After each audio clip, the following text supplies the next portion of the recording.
Hi friends, आज हम properties of stationary wave देखेंगे। कल हमने स्टेशनरी वेव की डेफिनेशन देखी थी और कैसी होती है स्टेशनरी, उसका इंटरफेरेंस कैसा होता है, उसका डेरिवेशन देखा था, नोड्स और एंटी नोड्स की कंडीशंस देखी थी। आज हम उसकी प्रॉपर्टीज देखेंगे। ये मैंने ट्रांसवर्स वेव इंट्रोड्यूस की है। हम अगर इसमें ट्रांसवर्स वेव इंट्रोड्यूस करोगे तो रिफ्लेक्शन में जो वेव मिलेगी वो भी कौन सी वेव रहेगी, ट्रांसवर्स वेव भी रहेगी, और जो स्टेशनरी वेव मिलेगी इसमें वो भी कौन सी रहेगी, तो transverse stationary wave.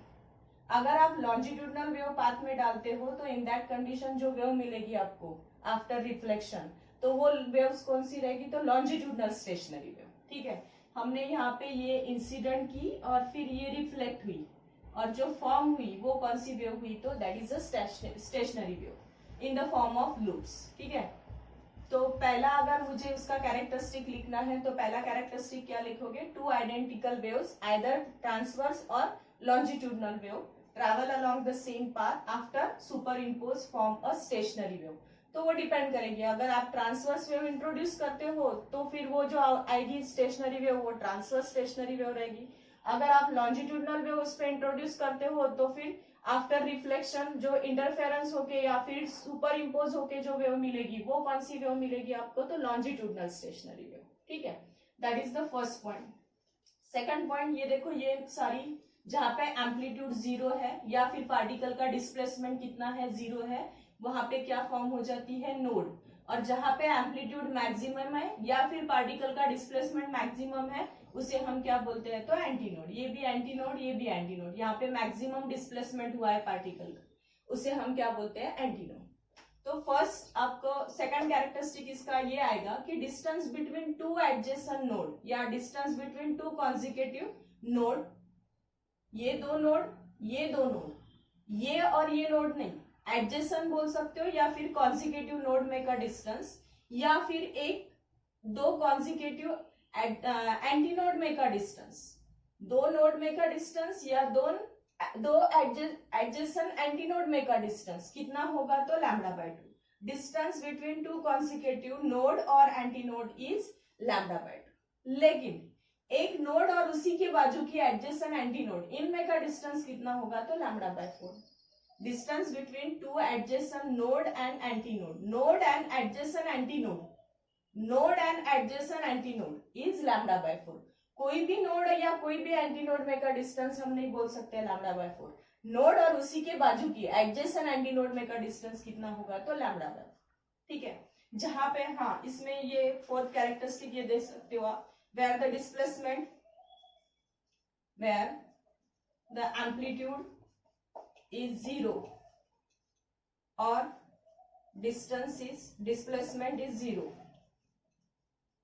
amplitude or displacement is zero, that point is called as node। उसे हम क्या बोलते हैं, तो node।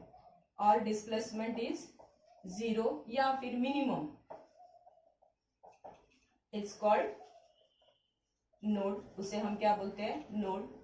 फिफ्थ पॉइंट, जहां पे उसका एम्पलीट्यूड या डिस्प्लेसमेंट मैक्सिमम हो जाता है उस पॉइंट को हम क्या बोलते हैं, तो anti node. A point eight which displacement is maximum और एम्पलीट्यूड इज ए यानी मैक्सिमम, मैक्सिमम एम्पलीट्यूड रहेगा, उसे हम क्या बोलेंगे, इट्स कॉल्ड एंटी नोड। जहां पे मैक्सिमम डिस्प्लेसमेंट होगा, जहां पे एम्पलीट्यूड मैक्सिमम होगा उसे हम क्या बोलते हैं, तो anti node. That is the fifth point. Next six point. Six point में हम बोल सकते हैं कि देखो, ये दो नोड में जितने पार्टिकल्स प्रेजेंट है ये सेम फेज में वाइब्रेट करेंगे। सबका फेज कैसे रहेगा, same.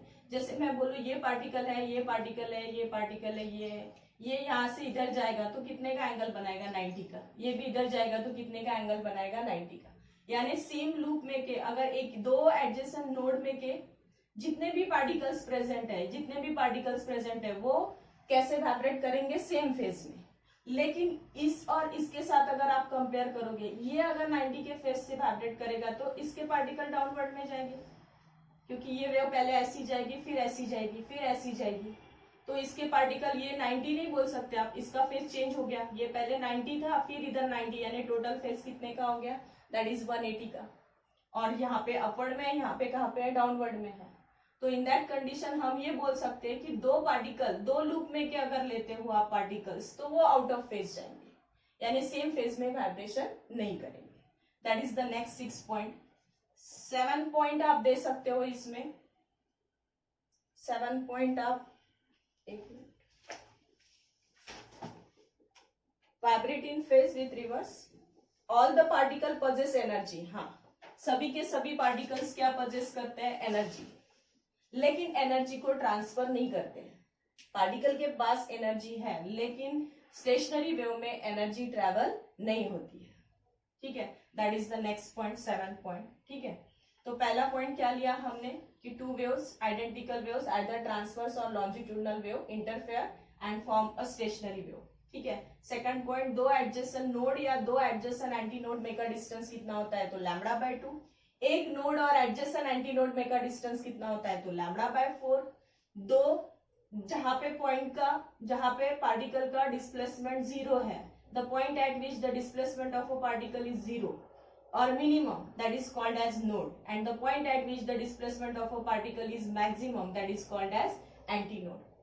Next, all the particles in the same loop or all the particles between adjacent node vibrate in the same phase, but in different node or different loop particles are vibrate with a different phase. ठीक है, और ये periodically space होता है, इसलिए इनकी frequency भी क्या होती है, सेम होती है।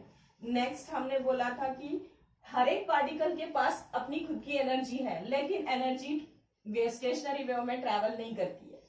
पार्टिकल के पास एनर्जी है लेकिन wave does not possess energy, वो एनर्जी को फ्लो नहीं करती है।